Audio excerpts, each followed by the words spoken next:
secretario técnico. Por ejemplo, tuve un caso así, algo pequeño, doctor, un caso donde a la administrada le tipificaba negligencia en el ejercicio de sus funciones, pero leías la resolución de inicio y el informe preliminar y no estaba la función que había incumplido. Y cuando yo lo advertí en el descargo, ¿sabe qué me dijo el secretario técnico? Me dijo, es que esas funciones están en su contrato, y ella ha leído su contrato y por eso no hay afectación a la tipicidad. O sea, tenía que remitirme al contrato y de todas las funciones ver cuál se encajaba en lo que me habían tipificado. ¿Se da cuenta? Entonces, yo allí, y de una entidad pues grande, pues una entidad pues un secretario técnico también ya con experiencia, asumo, y que me diga eso, doctor, es que todo lo que se ha logrado se caiga, ¿no? Se caiga y se rompa en pedazos. Entonces, esas falencias, y también, por ejemplo, en otro caso le dije, pero los principios del derecho penal, como la tipicidad, la presunción de inocencia, se deben aplicar también al principio de disciplinario, porque así lo dice la norma, así lo ha dicho el Tribunal Constitucional, además, que el principio de tipicidad, el debido proceso, y todavía dice que debe aplicarse de manera más estricta cuando se trata de sanciones, cuando se trata de imponer sanciones al administrado, ¿no?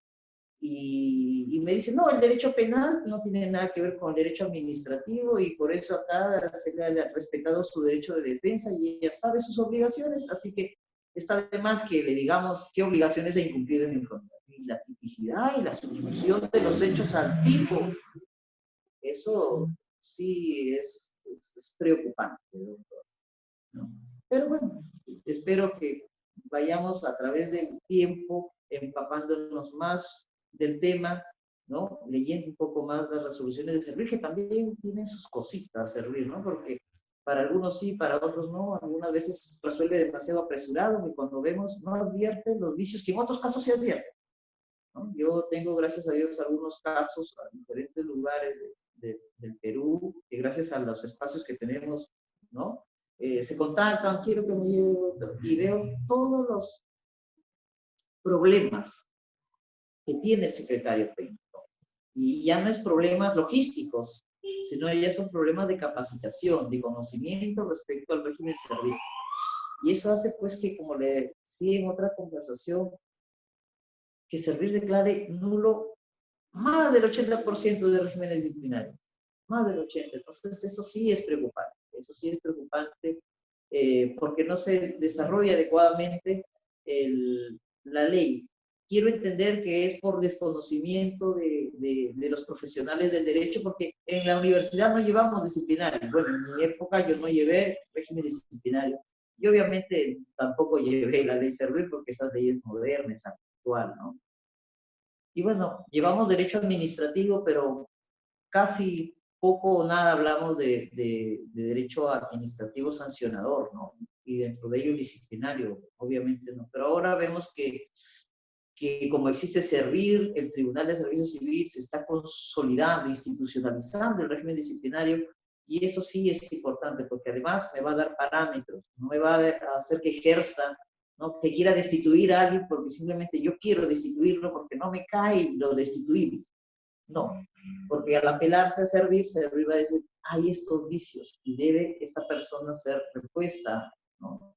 Y obviamente, pues, ¿no? Ya vendrá la responsabilidad civil por esos casos, ¿no? En el caso que se vea, pues, una arbitrariedad manifiesta, ¿no? Eso es lo que tengo al menos que decir respecto a la Secretaría Técnica, ¿no? Me parece muy bien, me parece interesante que los secretarios técnicos estemos en estas capacitaciones constantes, ¿no? Pero qué mejor capacitación, creo yo, que estar en la realidad, estar en los casos concretos, ¿no? En las situaciones, ¿no? En el grupo veo, por ejemplo, hay un grupo WhatsApp que se creó y ahí veo, pues, ¿no?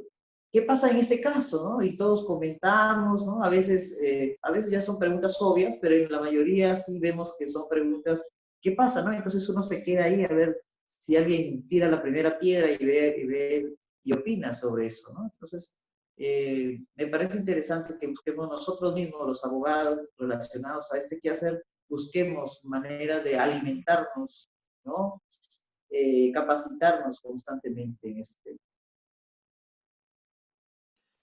Y en efecto es bastante interesante, bien amplio el tema de Secretaría Técnica. En la Escuela de G justo este año desarrollamos un curso de formación de secretarios técnicos, el primero que se desarrolló en el Perú.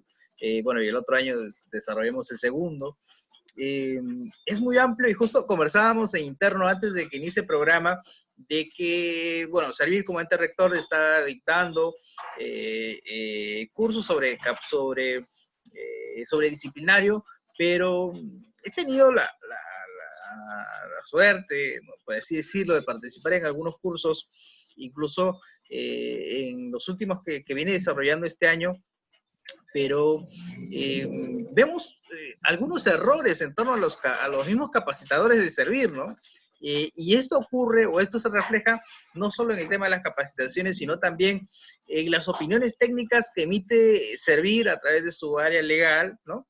Y el criterio que asume el Tribunal del Servicio Civil a través de sus salas, ¿no? Y esto crea una cierta incertidumbre por cuanto muchas veces los órganos instructores o sancionadores o el mismo secretario técnico se guía de repente de una opinión técnica y cree que así es, pero llega el momento en que llega el Tribunal de Servicio Civil vía apelación y lo anula, y eso no es así, ¿no?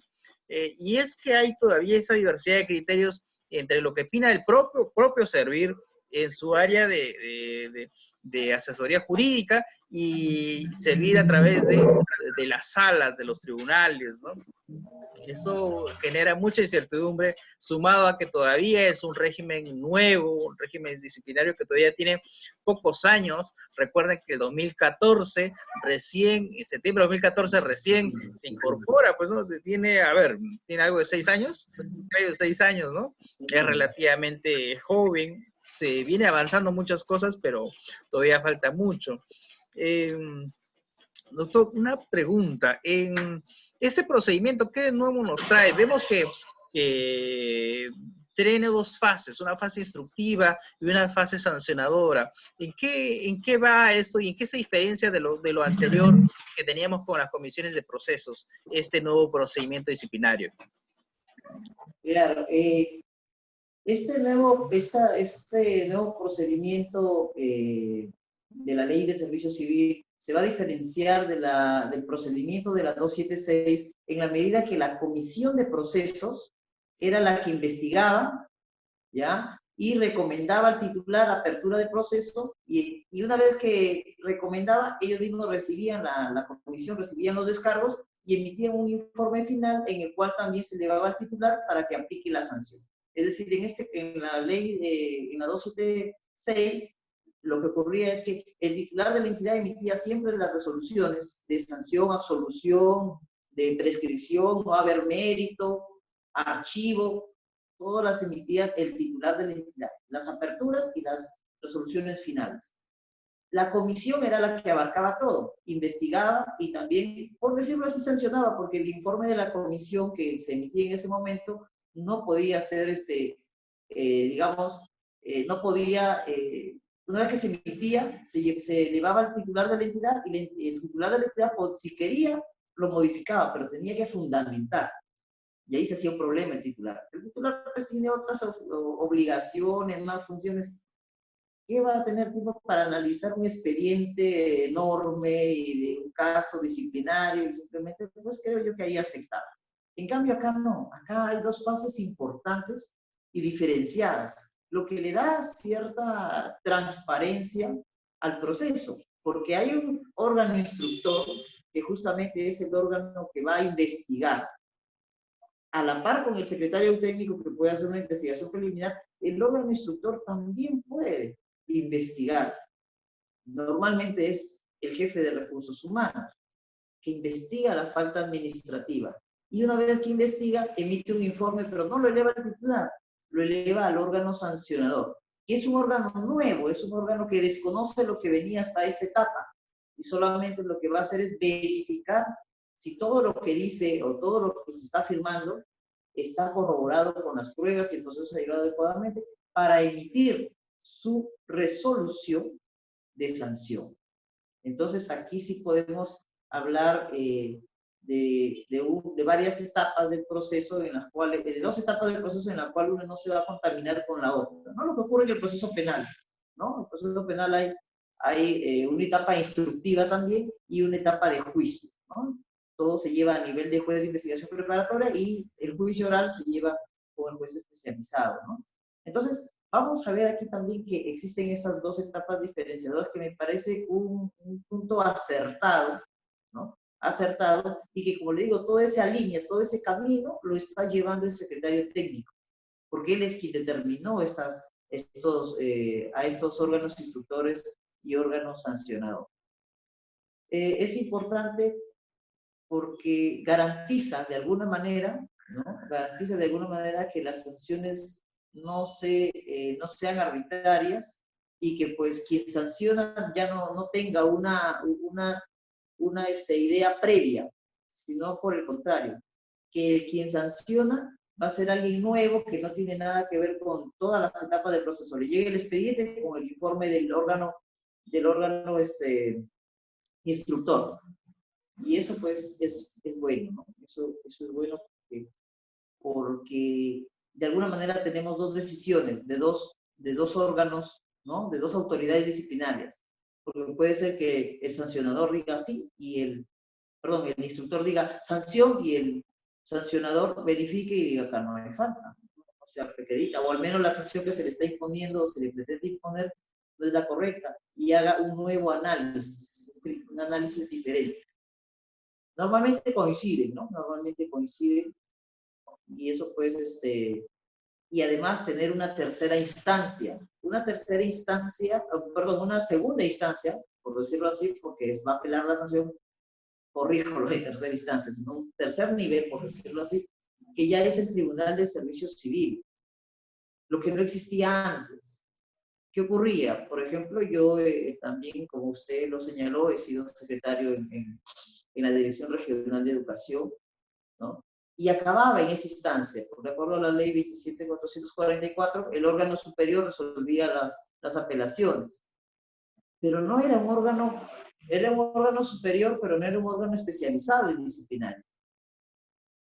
Y como no era un órgano especializado en disciplinario, también podía tener ciertos errores, porque usted sabe que además las gestiones de regiones y de tema de alcaldes va cambiando cada 4 años y las personas que están como asesores obviamente son cargos de confianza y también cambian y vienen con nuevos criterios. Yo tuve una experiencia muy bonita en lo que es la dirección de la UGEL, 09, porque allí, si bien es cierto, ingresamos nuevos en régimen disciplinario, pero por sentido común el quien aplicaba los criterios del derecho penal por sentido común.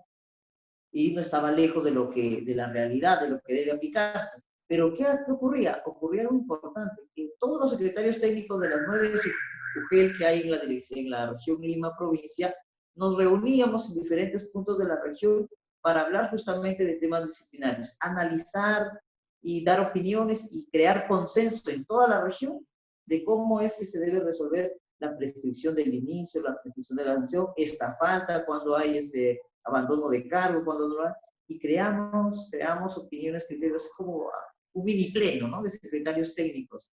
Y esa era una labor muy interesante que me gustaría que se siga repitiendo en las diferentes entidades, ya sea las municipalidades, las mismas UGEL, y así, es una forma de autocapacitarnos nosotros mismos, ¿no? Porque ahí salían ideas de acierto, ¿no? Que de acuerdo al Tribunal Constitucional, que he visto, y se analizaban los temas que eran, digamos, que en cada mujer salía diferente las resoluciones, ¿sí? Porque allá sí y acá no vemos el criterio del abogado, ¿no? Entonces ahí unificamos criterios, ¿no? Entonces, ahora todo está centralizado a servir, nos enviamos a servir, pero le comento algo, ¿no? O sea, servir no nos garantiza, usted lo ha dicho, no nos crea incertidumbre, porque yo personalmente tuve 3 casos de temas similares, iguales, ¿ya? Entonces, a los 3 se les sancionó. Van a servir los 3 en apelación con destitución y servir dice, a 2 confirma y 1 anula. Y es el mismo caso, los mismos hechos, los mismos funcionarios, el mismo nivel, la misma falta, todo igual. Claro, eran de distintas entidades, pero todo igual, ¿no? Es más, no se cambiaba mucho en los hechos porque todo era igual, la misma falta sobre los mismos recursos del mismo presupuesto y todo eso. Entonces, nos genera la incertidumbre, ¿y por qué acá sí y acá no? Y bueno, hay un análisis un poco flojo, por decirlo así, y nos genera esta incertidumbre. Tenemos otro caso donde, por ejemplo, servir al momento de resolver, dice, sí, se ha afectado la tipificación porque está en el código de ética y de manera genérica, de hecho se ha vulnerado esto, sin embargo, a ella les corresponde su ley especial. En este caso era una docente, su ley especial. Genial, su ley especial, y ahí están. Y no hay que olvidar, doctor, que por ejemplo en la ley de reforma magisterial me dice que la ley especial, hay una norma que dice, otras que se establezcan en la ley. Ya casi no me deje espacio para ir al código de ética, simplemente en esas otras y obviamente traer normas, ¿no? Me remite a normas donde directivas, resoluciones, todo eso. En ese caso, nula la resolución y se ha afectado el debido proceso y que se emita nueva resolución. Tengo un caso similar donde también he aplicado los mismos fundamentos. No, confirmar, me dice. Confirmar la sanción porque se ha acreditado afectación al código de ética. Entonces yo digo, qué raro, ¿no? Y lo más saltante, doctor, algo que, una novedad que le traigo. Una servidora, profesora de una parte de acá no de la región del país, ha ido y ha preguntado al señor Servir, deme el acta de sesión de sus casos. Quiero saber cuánto tiempo demoró para que ustedes, Servir, resuelvan mi caso. Quiero saber quién ha sido el vocal ponente en este caso. Y le contestaron, no ha habido vocal ponente, doctor. Han resuelto 66 casos desde las 10 de la mañana hasta las 4 de la tarde. Más o menos, sacamos la cuenta que han resuelto en 2 minutos con 30 segundos cada uno de los casos. Y entonces la señora dice, ¿y cómo así van a resolver? Entonces ahí hay un tema de plazo razonable para resolver. ¿Cómo así pueden resolver? O sea, no han resuelto en realidad. Lo que hacen es lo que les ha dicho su secretario técnico y suscriben. Y para suscribir de repente se han demorado los 2 minutos. Y ella me dice, doctor, y no han analizado ninguno de mis fundamentos. Y si es verdad, no se había analizado, solamente dice, se acreditó la falta. Está bien, yo creo que si se acredita la falta, genial, se acredita, pero eso no impide que el procedimiento sea regular. Porque lo que se afecta es mi derecho al debido proceso. No se afecta, digamos, si está o no bien sancionado, pero sí al debido proceso que implica pues, a que mi falta se tipifique adecuadamente. El código de ética es un tema muy abierto y creo que ya debería más o menos irse, digamos, calmando, porque todo lo que no encuentro en la ley, al código de ética nos vamos. Y eso me parece que es pues, un tema muy abierto, es un tema que donde todo calza, lo que no calza por acá, calza ahí, y ahí está tipificado como sea y lo sancionamos. Hay casos, obviamente, en los que sí se tiene que aplicar el código de ética porque no encuentran ninguna norma, pero donde sí la hay, doctor, no puedo aplicar el código de ética porque es supletorio. Lo que me queda es, y lo que el secretario técnico no hace es revisar las directivas del sector. Estoy en el sector de educación, a ver, ¿dónde encuentro, en qué resolución viceministerial encuentro esta infracción? Estoy en pesca, en la municipalidad, tengo que buscar las ordenanzas, los reglamentos. No sé, no existe, no hay en la base de datos. ¿No? Entonces, código de ética, nos vamos al código de ética. Y eso sí, pues, es preocupante, ¿no? Por eso el secretario técnico tiene que ser juicioso, minucioso en esa actividad, ¿no? Se nos puede ir, somos humanos, a todos se nos puede escapar alguna situación, pero que sea mínima, sino que sea una cuestión constante, ¿no? Entonces, y servir, pues, al momento que emite resoluciones debe ser, considero, más acertado y verificar también sus propias resoluciones, porque en una me dice A y en otra me dice B y me genera incertidumbre, me deja en el vacío. Ahora yo me pregunto, nos vamos al contencioso administrativo. Los jueces contenciosos administrativos, bueno, aplican la ley del contencioso, pero también considero que deben tener formación sobre el régimen disciplinario para poder entender la demanda, ¿no? Porque si no, pues va a decir, sí, acá está la falta de sanción, no me importa lo que ocurrió, no me importa si se le vulneró el derecho de defensa. En un caso, por ejemplo, que tengo, han sancionado, doctor, con una prueba que le introdujeron en la etapa final y que no recorrieron traslado esa prueba a la administrada. Entonces, y este informe, yo no lo he tenido al momento, no me he defendido de este informe. Servil le dice, ¿sabe qué, señora? Sí, pues, no le corrieron traslado, pero con ese informe, sin ese informe, usted igual ha sido sancionada. Usted igual debió ser sancionada. O sea, no cambia en nada. Así que como no cambia en nada, ¿para qué voy a declarar la nulidad? Oiga, y mi derecho de defensa, mi derecho de contradecir la prueba, que es un derecho fundamental, fuerte, primigenio. ¿Cómo es que Servil me diga eso? Al contrario, Servil dice, debe decir nulo, así no cambia en nada, es nulo porque su derecho de defensa se ha vulnerado. ¿Qué tal si la señora, no sé, dice ese informe, lo contradice con otro informe, pero ya ese hecho de contradecirlo o de no decir nada, ya no le afectaría su derecho de defensa, pero salen pruebas nuevas que ella desconoce y aún así la sanciona. Entonces, ¿qué está pasando? ¿No? O sea, ¿por qué me dicen una cosa en una capacitación y a la hora de aplicar el resultado no es lo mismo? Yo creo que sí, pues la facultad de aplicar sanción es una facultad, como dice, del jus puniendi, del poder del Estado para aplicarla, pero también tiene los límites. Dentro de esos límites, el derecho al debido procedimiento y el derecho a la prueba, a ofrecer, a probar, a contradecirla.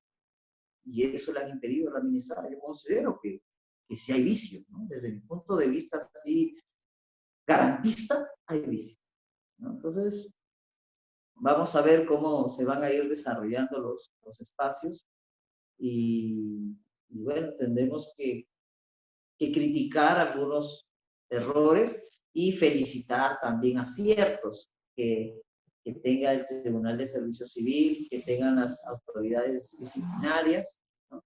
Porque van a surgir casos nuevos, van a surgir situaciones nuevas y donde pues de repente no están claramente en la ley y lo que queremos es, yo lo que quiero es que las faltas, doctor, en lo que ocurra es que se tipifique adecuadamente, ¿no? Por ejemplo, en algunas fórmulas dice, su función es dirigir, supervisar, podemos decir dirigir, supervisar y resguardar, puede ser la función. Falta, cometió la falta de dirigir, supervisar y resguardar. Oiga, son 3 presupuestos. ¿Qué no cumplí? ¿No dirigí? ¿No resguardé? ¿O no fiscalicé? ¿Qué no hice? ¿Todo a la vez? Entonces, ahí el secretario técnico copia el literal completo. Tampoco lo analiza, tampoco lo subsume, y ahí caemos en un problema de tipificación y de calificación, que es el problema principal en estos temas disciplinarios, ¿no? Disculpe, yo me apasiono y porque veo de que a veces, pues, y las personas ni enteradas que le están afectando sus derechos, los servidores, porque a veces es el servidor, pues, el CAS que lo contrataron para asistente, ¿no? Y desconoce, pues, si no es abogado, desconoce las normas, porque a veces son docentes que desconocen las normas, a veces se trata de médicos también, ¿no? También desconocen el régimen disciplinario. Es ahí donde nosotros tenemos que entrar a darles la mano, a ayudarlos y decirles, pero no tenemos sintonía con el secretario técnico, porque es el secretario técnico que ha llegado a que estos vicios ocurran. Y el problema es que sí, mire, doctor, le genera perjuicio al administrado. Yo veo acá, cada administrado dice, no me importa que si hubiese sido cierto, me sancionan, pero mi imagen, dice. Y la sanción se aplica inmediatamente. 8 meses, 6 meses de suspensión. ¿Cómo recupero eso? Tengo que hacer un proceso judicial contra estos señores que arbitrariamente me han sancionado, así pues. ¿Se da cuenta? Entonces, si bien es cierto, la ley dice que se puede suspender la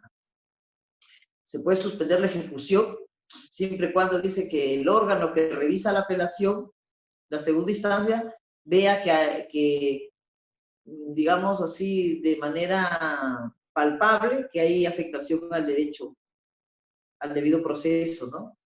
Que abiertamente se verifique un vicio. Oiga, pero normalmente cuando pedimos eso, servir inmediatamente resuelve y ya dice, ya sobre la medida cautelar, ya listo, no se puede pronunciar. Y sigue sancionado. Vaya a ser contencioso porque ya se agotó la vía administrativa, ¿no?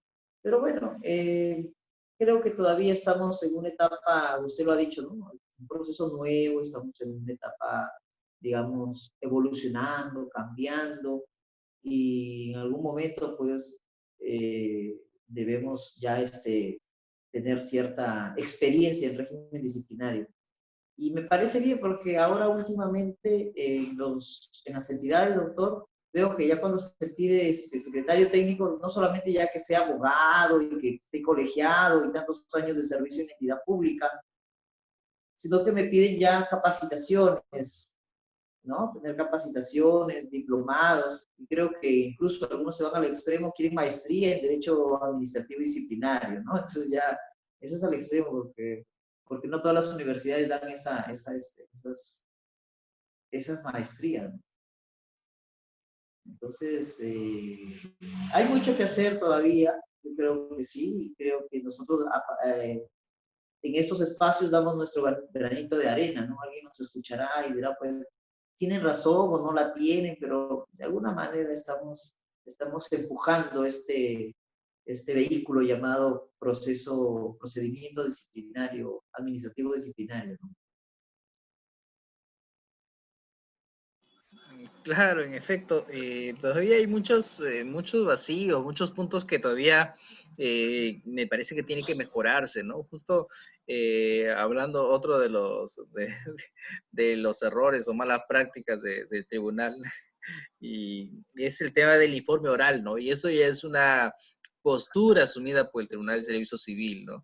De que el trabajador, el servidor, solicita su informe oral y la entidad no le hace caso, de repente no le programa su informe oral y aún así saca su sanción, ¿no? Y el trabajador, pues Dios cuando mío. hace su apelación, claro, dice, no me programaron mi informe oral, ¿no? Llega al tribunal y el tribunal le dice, pero no se vulneró tu derecho a defensa porque en cualquier momento pudiste ingresar un escrito diciendo lo mismo que podías hacerlo oralmente, lo puedes hacer por escrito. Entonces no estás bien sancionado, por lo menos no es un vicio de nulidad eso, ¿no?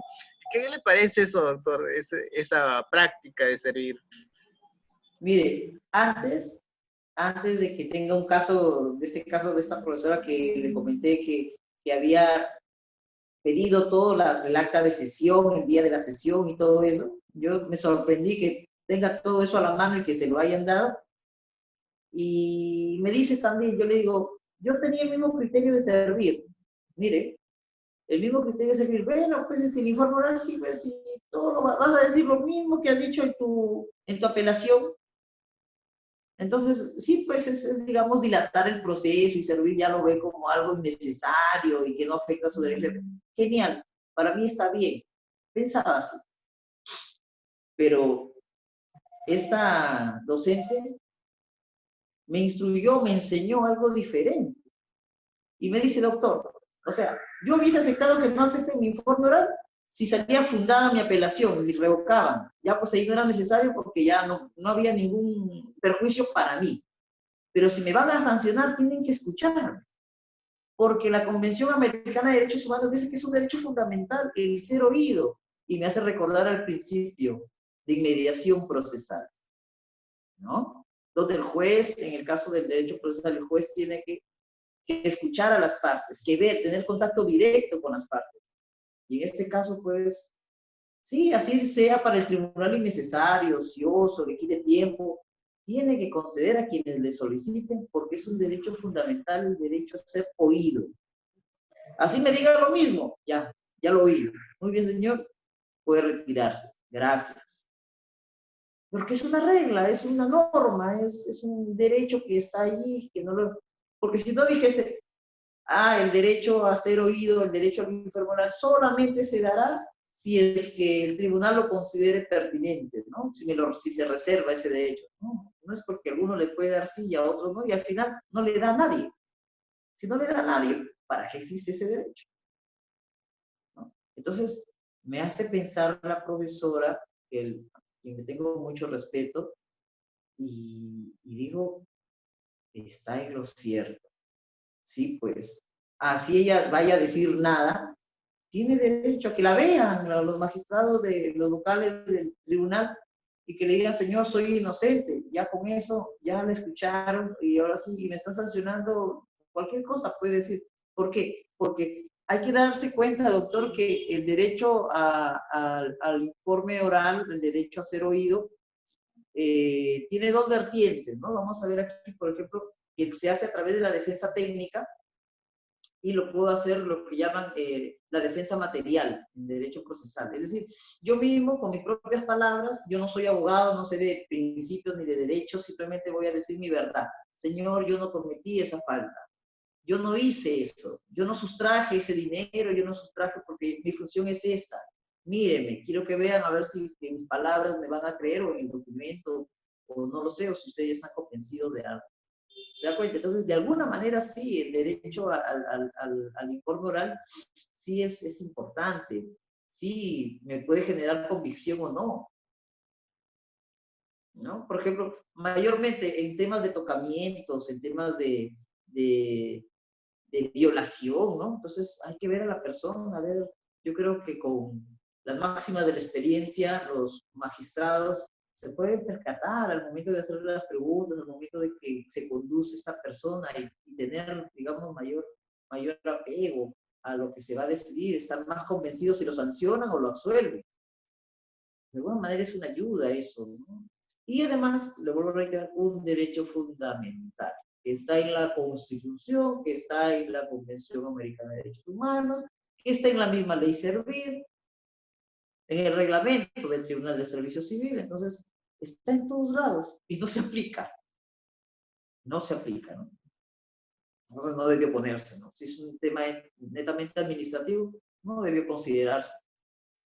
Solamente cuando alguien lo pida, por allí atenderlo, ¿no?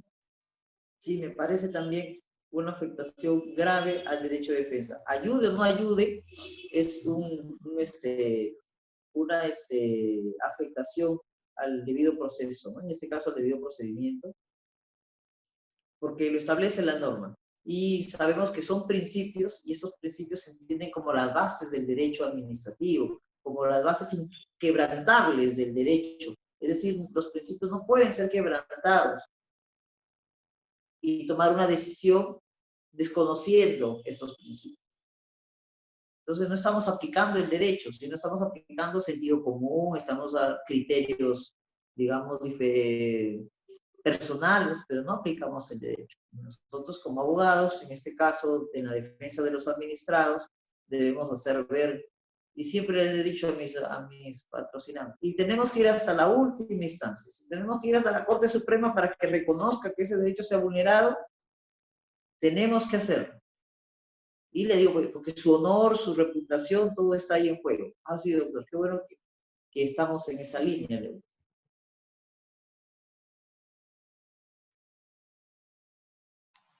Claro, sí, en efecto, hay mucho por mejorar. Doctor, para las personas que están viendo el programa, muchas veces se ocurre que un trabajador comete una falta disciplinaria, pero en el trayecto de que le inician el proceso disciplinario hasta que salga la sanción, ese trabajador ya no está en esta entidad y está de repente trabajando en otra entidad y le imponen una sanción de suspensión, no sé, de un año, por ejemplo. ¿Se ejecuta o cómo se ejecuta esta sanción? ¿Esperan a que el trabajador regrese o es posible que se ejecute esta sanción de suspensión en otra entidad en la que está, a la que cometió la falta? ¿O cómo es que se aplica esta sanción de suspensión? Claro, ahí, por ejemplo, hay un criterio del Estado como único empleador. Entonces, siendo el Estado único empleador, y obviamente pues quedaría impune el hecho de que yo cometa una falta, ahí renuncio para que no me hagan un proceso, renuncio, me voy a otra entidad. No, las sanciones Obviamente, debido al trámite, sabemos que hasta 3 años para aperturar un proceso desde que se cometió la falta, 1 año desde que conoce recursos humanos, 1 año desde que se inició hasta la resolución de sanción, son los criterios que ha establecido servir con relación a la prescripción. Entonces, tenemos todo ese tiempo para iniciar un proceso disciplinario.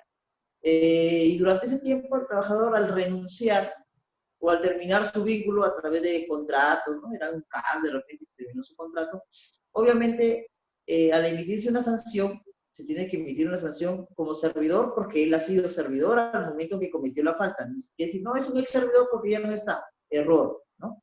Se califica la falta al momento en que se comete esto. Si se comete como servidor, servidor. Si se comete como ex servidor, ex servidor. ¿Qué hacemos entonces? Al momento de que sale la sanción, esta sanción automáticamente es registrada. La norma dice que la entidad tiene que registrar en el Registro Nacional de Sanciones del Tribunal de Servicio Civil. Quiere decir que al momento que esta se registra, y si la entidad conoce dónde se encuentra este señor, ¿no? Pues obviamente se tendría que ejecutar en el lugar donde éste se encuentra trabajando. Si no, se generaría impunidad. Pues.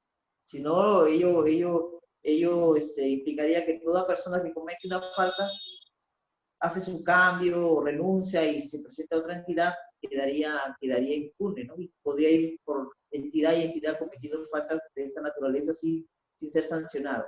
Entonces, no considero, sino que hay un criterio donde se establece que sí, que la sanción se ejecuta en el lugar donde este señor se encuentre trabajando.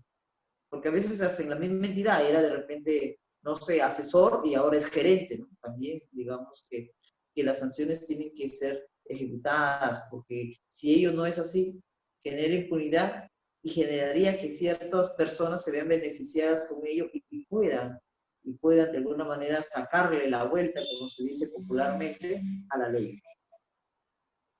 Y sí, pues, hemos tenido, digamos, varios casos. Incluso hay casos donde se ha sancionado con destitución y no se ha registrado. Y se ha ido a postular a otro lado el servidor y está trabajando. Bueno, ya es de responsabilidad de la entidad que sanciona de no registrar la sanción ¿no? En el registro que ha establecido servir. Y es por eso que muchas personas que son sancionadas, nadie sabe que están sancionadas porque la entidad olvida, que también sería responsabilidad ahí de recursos humanos, olvida el registro. Porque lo primero que uno hace, lo que hace la entidad cuando contrata ahora a un servidor, es verificar el registro de sanciones. Registro nacional. Limpio, ya pasa a la siguiente fase. Sancionado, con sanción vigente, no pasa a la siguiente fase. Sí, el lema del Registro Nacional de Sanciones o el Registro Nacional de Sanciones de Servidores Civiles ayuda bastante por cuanto, en efecto, como manifiesta el doctor Marcelo, nos permite identificar de si un trabajador fue sancionado de repente en el sur y en el norte ya se puede visualizar, bueno, y uno de los requisitos para acceder al empleo público precisamente es verificar que no esté inhabilitado, ¿no? Creo que es una herramienta muy importante el tema del Registro Nacional de Sanciones, que está mejorando. Recuerden de que en este Registro Nacional de Sanciones solo va las sanciones de suspensión y de destitución, bueno, inhabilitación. Es decir, una amonestación no la vamos a encontrar en este registro, ¿no? Entonces, pues eso es muy, muy importante esto y sobre todo no solo sancionar, sino también registrar, ¿no? Muchas veces de repente por desconocimiento no se llega a concretizar el registro de esto. Doctor, ya estamos a punto de terminar el programa, se ha pasado volando la hora. hemos compartido mucho, no hemos criticado mucho servir. Espero que nadie se haya sentido ofendido.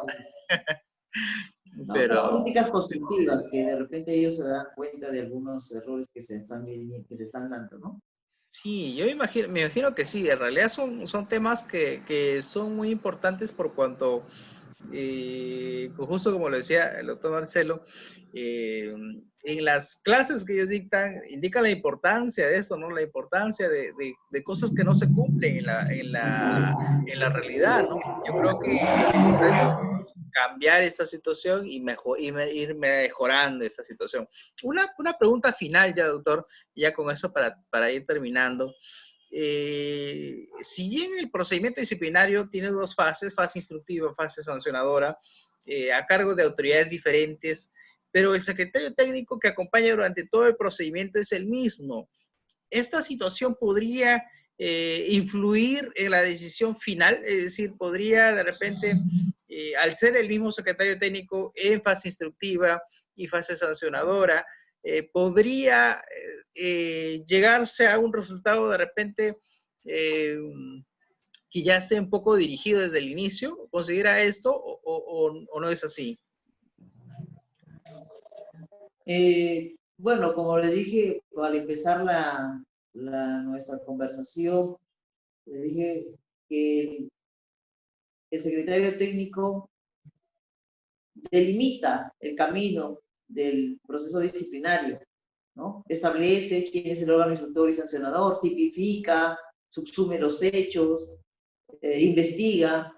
Entonces, él, sí, pues de alguna manera podríamos decir que hay cierta influencia, pero eso se va a equilibrar porque, pues si bien es cierto, tengo un secretario técnico, yo soy recursos humanos, mínimamente reviso el expediente, mínimamente veo si el hecho está debidamente tipificado, si lo que ocurrió en los hechos está en este lugar, en esta norma, y qué pruebas tengo, ¿no?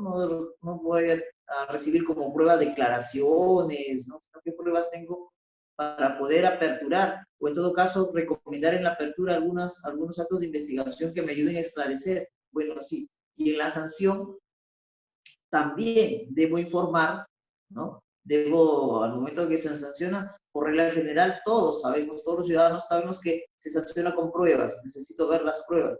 Obviamente que no se van a ver algunos detalles como que la tipicidad, algunas, digamos, faltas se parecen por allí, ¿no? Tal vez eso yo como, digamos, como persona o servidor, no abogado, no puedo advertir, pero sí al menos puedo decir, ya este es el hecho, ya acá están las pruebas, con esto puedo concluir que sí hay una falta. Ahora la sanción se aplica con criterios de razonabilidad, proporcionalidad, que solo se maneja, y que además el RUI ya nos ha dado los criterios. Entonces, más o menos, yo puedo, como autoridad, porque si soy autoridad, si trabajo en una entidad, pues soy profesional de alguna área, soy contador, soy administrador, o sea, tengo un criterio establecido y puedo verificar que lo que se ha señalado en el informe es correcto o al menos se acerca a la realidad.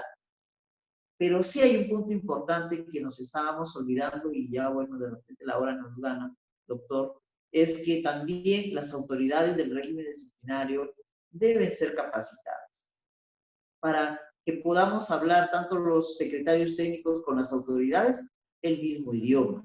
Unas capacitaciones elementales. Y decir, ¿sabe qué, doctor? Acá considero que se ha vulnerado la tipicidad, ¿no? Se ha vulnerado la debida motivación. Se ha vulnerado el derecho de defensa.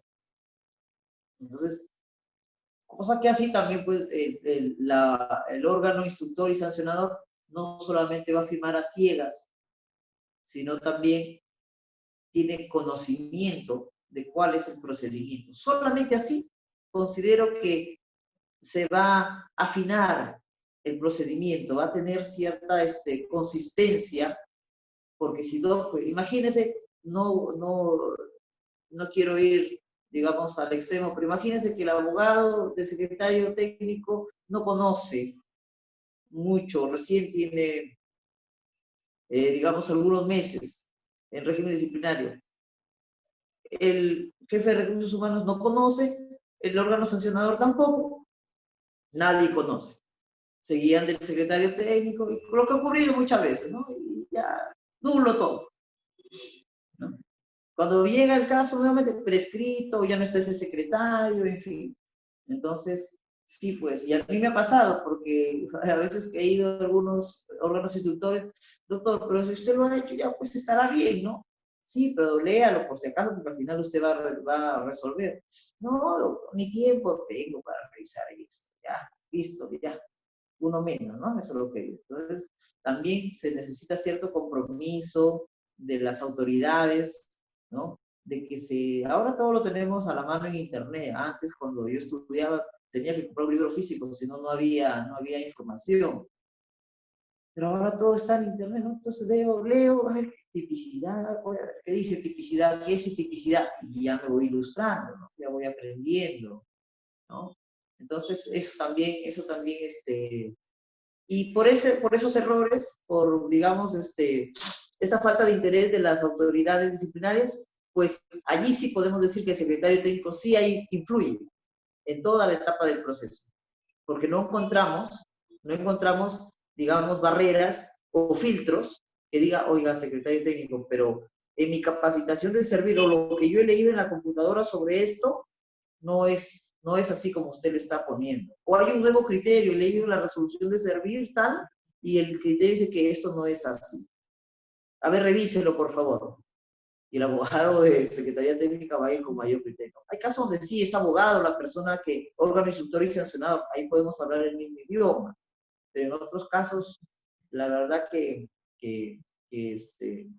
las autoridades lo dejan digamos, al secretario técnico que elabore todo y le dicen, ya, secretario, yo confío en usted es el especialista, yo no sé de eso. A mí hábleme de obras, a mí hábleme de otras actividades donde ellos son, ¿no?, los especialistas en la materia. Entonces, eso, doctor, también. Entonces, lo que quiero decir es que las entidades públicas deben tomar mayor interés en capacitar no solo a su secretario técnico, no solo en capacitarlo, en elegirlo y mantenerlo, y además capacitar a los órganos que en realidad son todos los jefes de línea, vienen a ser sancionadores porque todos ellos, o también pueden ser instructores. Es decir, todos los jefes y recursos, incluidos recursos humanos, deberían ser al menos, mínimamente, una vez o 2 veces por año capacitados en régimen disciplinario, en cosas puntuales, no muy difíciles, sino cosas que ellos puedan entender y que puedan aplicar al momento de revisar los informes. Así creo que podríamos, de alguna manera, solucionar este tema que usted dice que usted me pregunta, perdón, sobre si el secretario técnico influye. Si tenemos esta debilidad, sí influye. Y si no, y además, pues, el secretario técnico, por eso le digo, tiene que ser una persona transparente, una persona que no utilice el pad, digamos, que no lo tenga como un arma, ¿no? Sino que sea una función, un deber así sublime, ¿no? Que es procesar a los servidores. Porque a veces pues terminamos siendo los malos de la película también, pero estamos tranquilos de que esa es la sanción más justa que se podía dar. Pero no creo que estaríamos tranquilos sancionando a una persona inocente solamente porque alguien está ahí detrás con poder que quiere perjudicar a otro. Todo eso se tiene que analizar al momento de emitir y esa autonomía pues que debe tener el secretario técnico, esa probidad al momento de emitir sus informes. Bueno, y eso creo que en eso es lo que se tiene que trabajar en adelante. Yo de verdad, sí, me gustaría volver a una secretaría técnica, me gustaría, voy a buscarla, voy a buscar la oportunidad. Y bueno, pues creo que así también trabajamos y apoyamos y personas, malos elementos a veces que no deben estar en la entidad, que perjudican la gestión, que perjudican la administración pública, deben ser retiradas respetándose el debido proceso. Y personas que merecen de repente una segunda oportunidad, se mantiene, se les sanciona de manera temporal para que, ¿no? Sabemos que la sanción debe ser rehabilitadora, ¿no? En algunos casos, ya con la falta muy grave que ya no tiene solución, el caso, como vemos, pues, maltrato, vemos violencia, violaciones, acoso, hurtos, ¿no? Entonces ya eso definitivamente no hay solución para esos casos, ¿no? Ya la institución tendría que hacer la sanción. ¿Qué más podría comentarle, doctor, al respecto? Pero que sí, hay mucho, mucho por hacer y bueno, y me habla también, revisa, servir constantemente para ver qué nuevos criterios hay, pero como le digo, ¿no? Hay que tomarlo con calma, no servir, porque a veces son 17, 20 hojas, pero al final solo en la parte medular vemos que ahí se comete el vicio, porque dice, cuando analiza los argumentos, lo último que he visto en servir, cuando analiza los argumentos, de los argumentos el mío no se puede desvirtuar, o sea, de manera genérica, analiza los argumentos de la apelación. Entonces ellos mismos están afectando el derecho de defensa porque cuando dicen, pues, obviamente, la motivación no tiene que ser genérica. De los medios probatorios que ofrecen, ninguno desvirtúa el cargo. Oiga, pero tiene que decirme por qué esto no desvirtúa, porque no está en la fecha, porque no tiene nada que ver con el hecho, no me analiza eso. O sea, son 17 hojas, pero esa parte lo hacen 3 renglones que dice de los medios probatorios ofrecidos, ninguno de ellos desvirtúa la imputación, por lo tanto se confirma algo así, doctor, ¿verdad? Y eso sí, es para jalarse los cabellos y decir, ¿y dónde está el servir con los principios de la debida motivación? Que no lo exige solo servir el Tribunal Constitucional, la Corte Suprema, y todos dicen la debida motivación, explicar las razones por qué no los aceptan o por qué sí los toman en cuenta, ¿no? Y así puedo. Esas son las cuestiones así que podemos tener en derecho disciplinario. Bien, muchas gracias, Marcelo. Ha sido una interesante sesión, una interesante entrevista del día de hoy. Bueno, como lo he dicho anteriormente, tenemos mucho en común porque con el doctor Marcelo nos dedicamos a temas disciplinarios. Él en la entidad, en entidades públicas y también desde la parte de la defensa de los trabajadores también, ¿no? Y bueno, y por eso se puede ver los defectos que pueden haber en la práctica, ¿no? Que muchas veces no están en la normativa ni las directivas, ¿no? Son cosas que se aprenden en la práctica. Conocer disciplinario en el año 2014, 15 o 16 no es igual que conocer este régimen disciplinario, este procedimiento disciplinario en el 2020. Este año se han emitido muchos precedentes que cambian muchas figuras, es decir, si de repente revisamos varias situaciones de hace algunos años, vamos a ver que estamos ante una realidad completamente diferente, ¿no? Y bueno, es nuestro deber pues conocer, ¿no? O sea que trabajemos una entidad pública, de repente como abogados que vemos el tema de la defensa o de repente como mismos trabajadores, ¿no? Es necesario estar actualizados. Bueno, doctor Marcelo, ha sido un gran honor tenerlo en el programa. Esperamos que no sea la última vez. Bueno, el doctor Marcelo es docente de la Escuela de AG y también nos acompaña el próximo año en el segundo curso de formación de secretarios técnicos que lo dicte la Escuela de AG. Doctor, ha sido un gusto. Palabras finales, doctor. Muchas gracias a usted y a la escuela, doctor, por la invitación, por darnos este espacio y poder compartir de alguna manera nuestra experiencia, nuestras ideas, nuestras críticas también, ¿no? Porque obviamente estamos en una sociedad democrática y ello pues no quiere decir que estemos de acuerdo siempre con las decisiones del Tribunal Servir, sino que por el contrario, que podemos criticarlas, ¿no? Justamente por eso es que se publican, para que nosotros podamos tener en cuenta cuáles han sido los criterios para tomar una u otra decisión.